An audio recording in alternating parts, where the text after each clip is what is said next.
Agora a gente conversa com o secretário de Segurança Pública do Espírito Santo, André Garcia. André, obrigada por atender nosso convite. Boa tarde.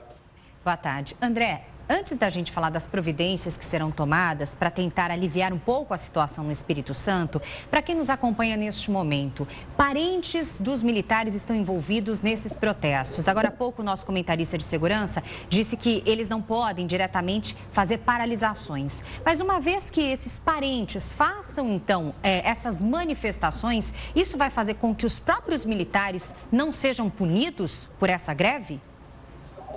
Bem, o contexto é um contexto inusitado, diferente, complexo do que vinha acontecendo nesses movimentos que, vez por outra, acontecem em estados do país. O fato é que temos uma manifestação que aconteceu, um movimento que iniciou-se, de fato, de forma espontânea, aparentemente, numa unidade da polícia, no município aqui da região metropolitana, município de Serra, mas que se espalhou e se organizou de tal forma e conta com apoio logístico eventual, inclusive das entidades que representam as categorias da Polícia Militar. Então, nós temos hoje um cenário de paralisação que a Justiça considerou como um aquartelamento branco por parte da Polícia Militar, que não está saindo dos quartéis e das unidades para atender as ocorrências e para fazer o policiamento ostensivo. Eu discordo da análise aí colocada de que o governo ou o governador tenham aberto mão do processo que nós estamos negociando desde o início, conversando com todos os atores.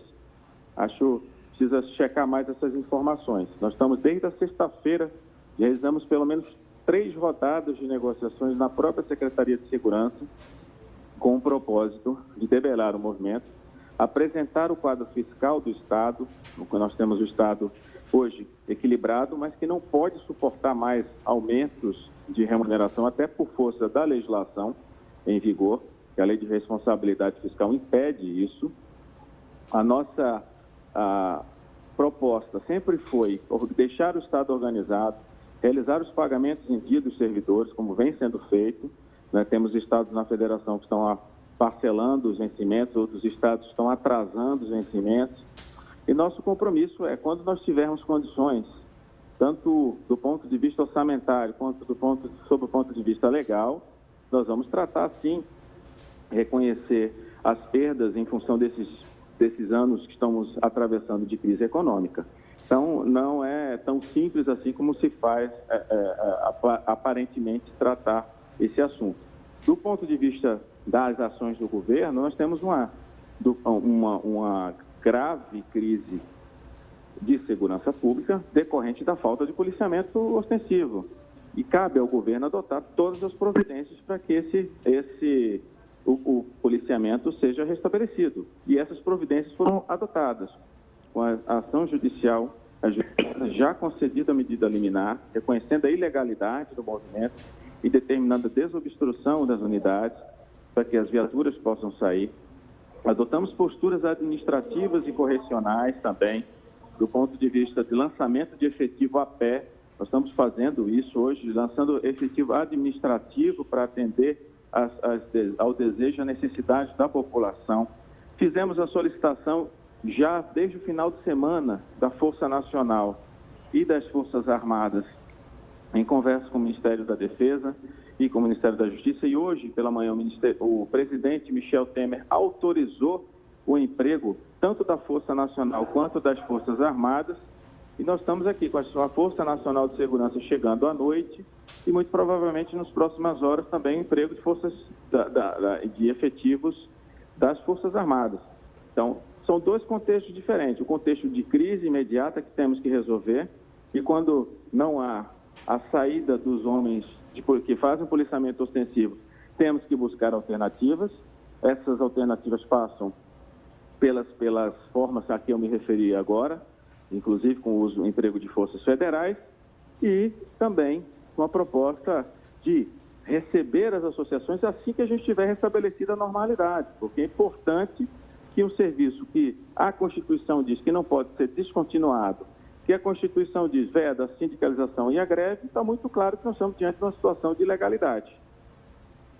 Secretário, só recapitulando, o senhor mencionou então que hoje à noite deve chegar a Força Nacional de Segurança, né? O senhor também mencionava a respeito das negociações e que elas aconteceram desde o princípio, mas a situação que a gente vê é um momento caótico no Estado. Aonde foi então que essas negociações acabaram se perdendo e gerando essa situação de falta de segurança no Estado?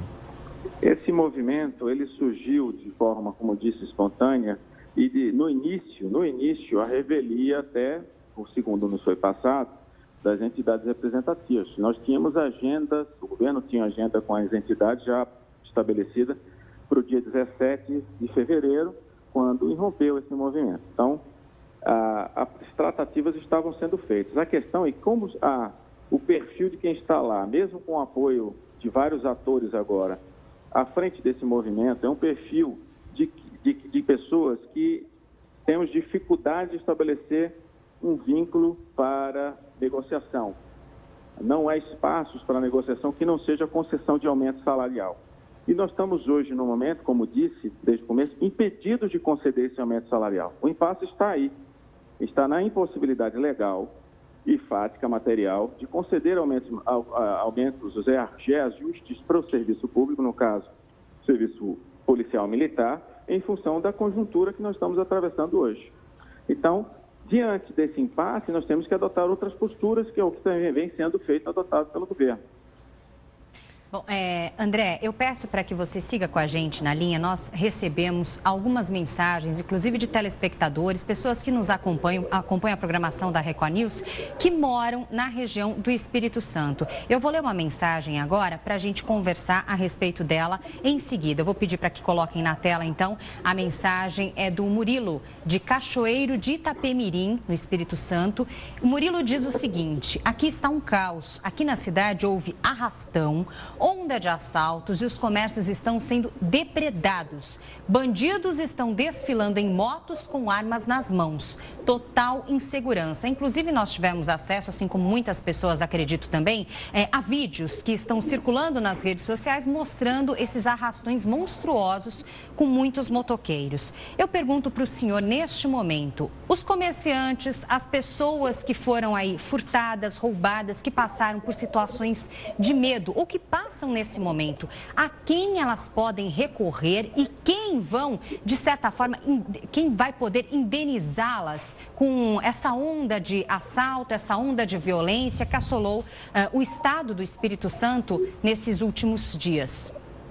Bem, vamos aí responder por partes. Nós estamos restabelecendo a normalidade, já temos policiamento lançado hoje, policiamento da própria Polícia Militar durante o dia.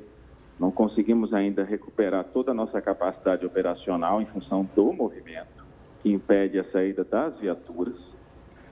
O quadro em Cachoeira é um quadro que nós sabemos, nós acompanhamos as ocorrências e conseguimos hoje aumentar a disponibilidade de efetivo no local. A partir de amanhã vamos ter um efetivo a mais, o efetivo da Força Nacional de Segurança Pública, para tentar reforçar essas ações, com o efetivo das Forças Armadas e o retorno previsto de novos policiais militares ao policiamento ostensivo. Acredito que a gente já vai conseguir retomar a capacidade de oferecer um mínimo de segurança para o cidadão capixaba. E a resposta com relação à indenização, nós temos uma ação judicial que declara um movimento ilegal e tem o polo passivo na ação lá estabelecido claramente. Então, quem vai responder, creio que será quem está em situação de ilegalidade. André, eu até tenho a informação aqui de que nesse momento a Associação de Cabos e Soldados está reunida aí, esses integrantes estão reunidos para justamente decidirem e discutirem sobre a ilegalidade do movimento que foi estabelecido por um desembargador nesta manhã. Tem um major, o major Rogério Fernandes Lima, da Associação dos Oficiais Militares. Ele disse que a associação não é responsável pelo movimento e não serão eles, então, que vão repreender a ação dos familiares dos policiais, se dirigindo então às autoridades. Segundo as palavras que ele utilizou, o movimento é legítimo, pleiteando melhorias salariais, visto que tem o pior salário do Brasil. Mas se não somos nós que organizamos, como podemos ser penalizados? Eu até aproveito para perguntar, então, nesse caso, ele está utilizando os familiares então, que estão fazendo os protestos e dessa forma não haverá penalização para os militares, para quem está em greve neste momento? O que nós vamos ver é avaliar, depois de solucionarmos o cenário de crise, que é o ponto focal da nossa ação agora, retomar a capacidade de policiamento para poder depois avaliar o que nós temos de elementos para eventualmente promover responsabilidades individuais, quem estiver por trás, incitando, quem for da força ou da polícia que estiver incitando esse movimento. São passos que devem ser seguidos, sequências que devem ser realizadas, mas a prioridade máxima hoje do governo é retomar a capacidade de prestar o serviço de segurança pública e contamos com os policiais militares nesse sentido. Essas discussões quanto à responsabilização, que são importantes, claro, não afastam isso, elas devem ficar no segundo momento. A prioridade agora é segurança para a população.